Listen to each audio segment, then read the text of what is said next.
جو نمازیں لے کر گیا، روزے لے کر گیا، حج لے کر گیا، زکاتیں لے کر گیا، بہت بڑے بڑے نیک کام اس نے دنیا میں کیے، لیکن لوگوں پر ظلم کیا، لوگوں پر زیادتی کی، لوگوں کے اوپر پریشان کیا اس نے.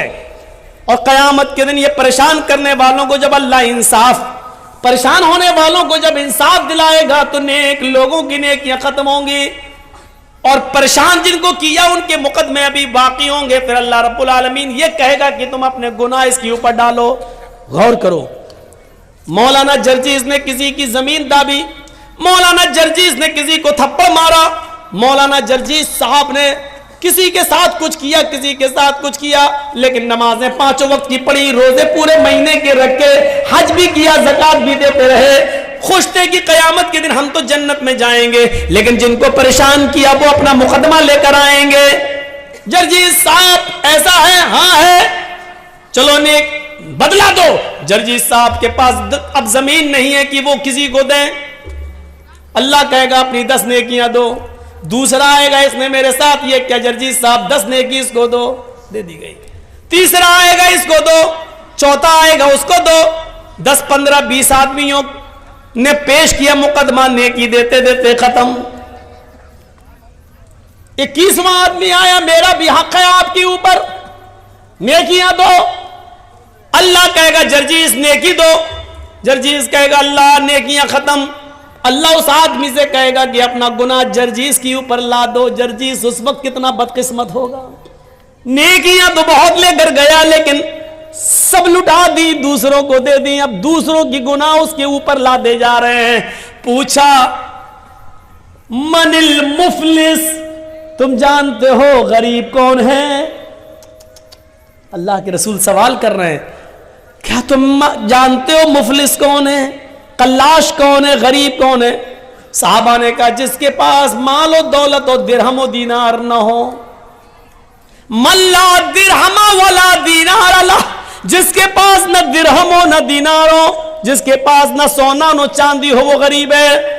اللہ کے نبی فرماتے نہیں نہیں، میری امت کا غریب انسان یہ نہیں ہے. میری امت کا غریب انسان تو وہ ہے جو قیامت کے دن بہت سی نیکیاں لے کر جائے گا، نماز اور روزے کی نیکیاں لے کر جائے گا، لیکن حق مارا ہوگا اور ایک ایک کر کے ساری نیکیاں ان کو دے دے گا جن کا حق مارا ہے. پھر بھی حق والوں کا حق باقی رہے گا، پھر ان کے گناہ اس آدمی پر لا دے جائیں گے. یہ میری امت کا سب سے غریب انسان ہے.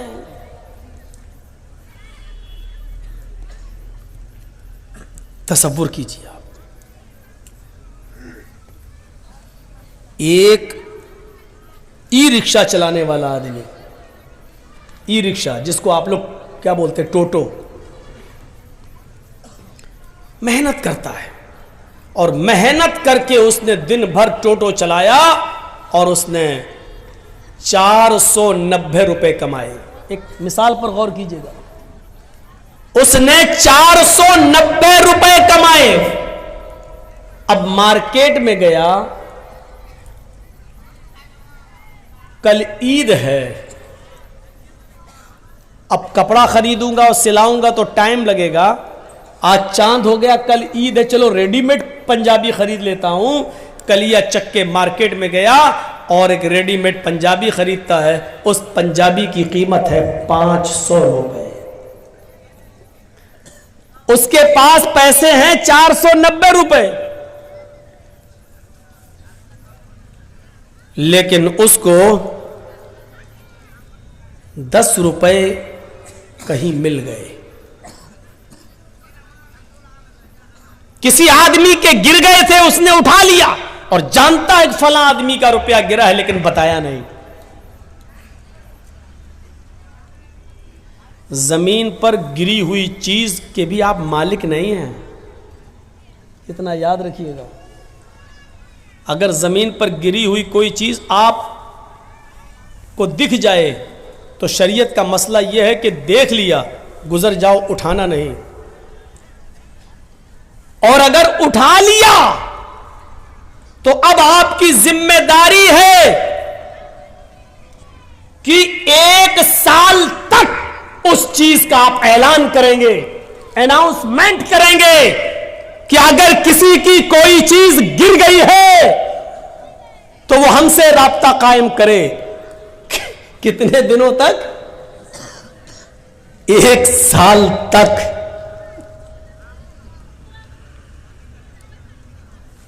ایک سال تک آپ اس کا اناؤنسمنٹ کریں گے, 1 سال تک. اور جب 1 سال کے بعد بھی کوئی نہیں آتا ہے, اس کا مالک نہیں ملتا ہے, تب آپ اس کا 5واں حصہ صدقہ اور خیرات کر کے بقیہ چیز آپ اپنے لیے استعمال کر سکتے ہیں. یعنی 100 روپے ملے ہیں آپ کو, تو پہلے 1 سال تک اس کا اناؤنسمنٹ کرو, بچے گا کیا؟ اور 1 سال تک جب 100 روپے کا مالک آپ کو نہ ملے تو پھر اس میں 5واں حصہ یعنی 20 روپے صدقہ و خیرات غریب کو دو, اور اس کے بعد 80 روپے آپ استعمال کر سکتے ہو. وہ بھی کب؟ اور یہ استعمال کرنے کی اجازت آپ کو وہ بھی اس کنڈیشن میں مل رہی ہے کیونکہ آپ نے 1 سال محنت کی ہے. یعنی یہ 80 روپے بھی آپ کے لیے تب حلال ہو رہے ہیں جب آپ 1 سال محنت کرنے کے بعد اس کے مالک تک نہیں پہنچا پائے یا اس کا مالک نہیں ملا. تب 10 روپے آپ کو مل گئے لیکن آپ نے اس کو بتایا نہیں, جس کا گرا چپکے سے آپ نے اٹھایا, اور 490 روپے میں 10 روپے ملا کر 500 روپے کا پنجابی آپ نے خرید لیا. 490 روپے حلال کے ہیں جو آپ نے رکشہ چلا کر محنت کر کے کمایا, لیکن 10 روپے آپ نے اس میں حرام کے ملا دیے, پنجابی آپ نے خرید لیا. اب جب تک وہ پنجابی, جب تک وہ کرتا, جب تک وہ قمیض آپ کے جسم پر رہے گی, اللہ کی قسم نہ آپ کی کوئی فرض نماز قبول ہوگی, نہ فرض روزہ قبول ہوگا, نہ نفلی نماز قبول ہوگی, نہ نفلی روزہ قبول ہوگا. کب تک؟ جب تک وہ پنجابی آپ کے جسم پر رہے گی.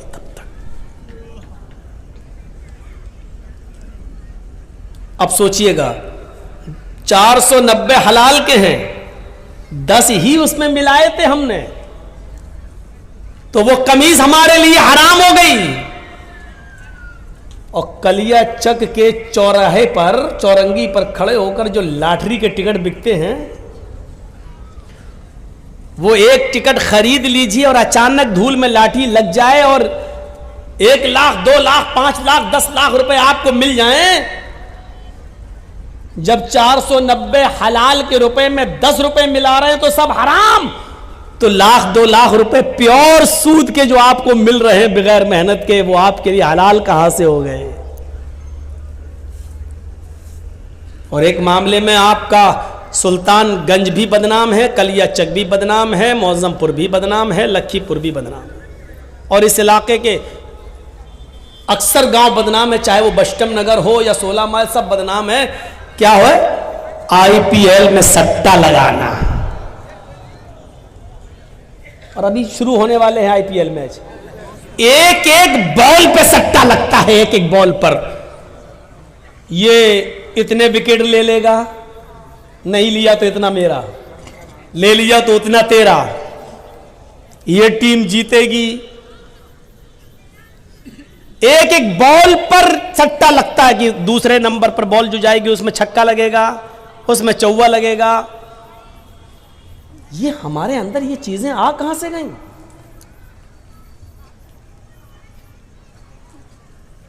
یہ تو پیور ہم نے لگایا, 1000 روپیہ یا تو ادھر گیا یا ادھر آیا.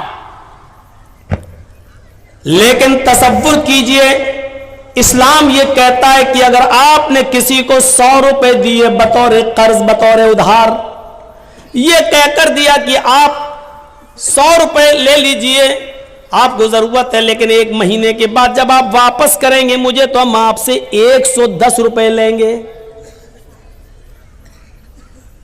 ہم آپ سے 110 روپے لیں گے,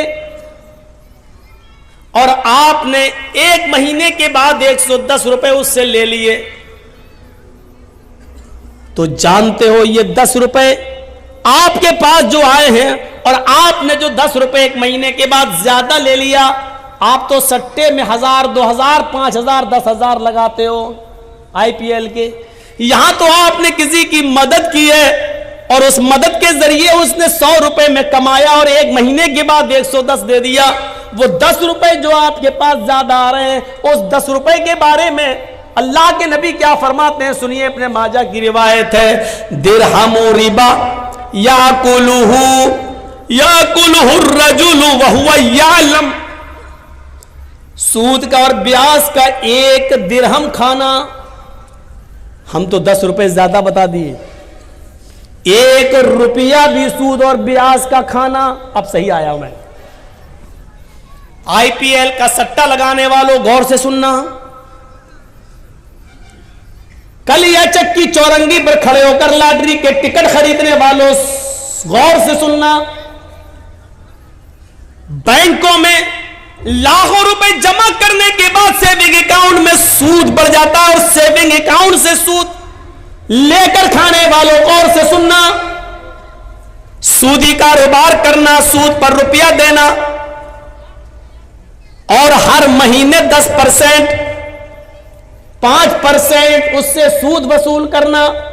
اگر ہم لوگ ایسا کر رہے ہیں تو یہ لوگ بھی سنیں، اللہ کے نبی صلی اللہ علیہ وسلم فرماتے ہیں کہ یاکلہ درہم ربا یاکلہ الرجل وہو یعلم، سود کا، بیاس کا، حرام کا 1 لقمہ، 1 درہم کھانا، 1 روپیہ کھانا، اس حال میں کہ تم جانتے ہو کہ یہ حرام ہے، یہ جانتے ہو کہ یہ میری محنت کی کمائی نہیں ہے، اشد من 36 زنیۃً، 36 مرتبہ زنا کرنے سے بھی زیادہ سخت ہے۔ کیسا لگ رہا ہے؟ سود اور بیاس کا 1 روپیہ کھانا، جس کے بارے میں اللہ کے نبی فرماتے ہیں کہ 36 مرتبہ زنا کرنا۔ اوہ، زنا، جس کام کو ہم سب سے زیادہ گندا سمجھتے ہیں، کسی کی ماں، بہن، بیٹی کے ساتھ ہم زنا کریں، اور 1 بار نہیں 36 بار زنا کرنا۔ اللہ کے نبی فرماتے ہیں 36 بار، 36 مرتبہ زنا کرنے سے بھی بڑا اور سخت ہے یہ کام، یعنی سود کا اور بیاس کا 1 روپیہ کھانا۔ اور بلاؤ مولانا جرجیز کو، اس سے تو اچھے ہمارے یہاں کے مولوی ہے، کم سے کم یہ سب تو نہیں بولتے، سب بولتے ہیں، بولنے کا انداز الگ الگ ہوتا ہے۔ یہ الگ بات ہے کہ آپ اپنے علاقے کے علماء کی بات ایک کان سے سنتے ہیں، دوسرے کان سے اڑا دیتے ہیں، کیوں؟ گھر کی مرغی دال برابر۔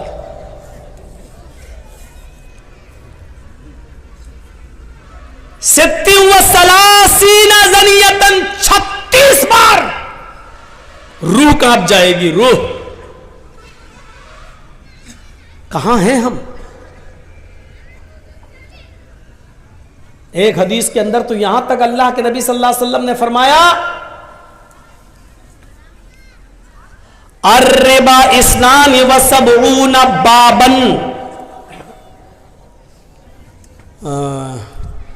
ایسرها ان ينكح الرجل امه، سود کے، بیاز کے، حرام مال کھانے کے 72 دروازے ہیں۔ اسنان 2 70 70 اور 2 کتنے ہو گئے؟ 72۔ اللہ کے نبی کیا کہتے ہیں؟ اور ربا 72 بابن، سود کے اور بیاز کھانے کے 72 گیٹ ہیں، 72 دروازے ہیں، 72 گیٹس۔ There are 72 gates، 72 دروازے ہیں سود اور بیاس کے۔ اس میں سب سے چھوٹا اور ہلکا دروازہ بتا رہے ہیں اللہ کے نبی 71، اور اس سے بڑے بڑے ہیں، لیکن سب سے ہلکا دروازہ کیا ہے؟ سب سے ہلکا گیٹ کیا ہے؟ سب سے قریب کا دروازہ کیا ہے؟ ایسروہا این کہ ہر رجل امہ، سب سے قریب دروازہ سود اور بیاس کا 72 دروازوں میں یہ ہے کہ ایک آدمی اپنی سگی ماں کے ساتھ نکاح کر لے۔ سگی ماں کے ساتھ نکاح ہو جائے گا؟ مولانا جرجیز صاحب ایک لڑکے کا نکاح پڑھا رہے ہیں، لڑکا اپنی ماں کے ساتھ نکاح کر رہا ہے،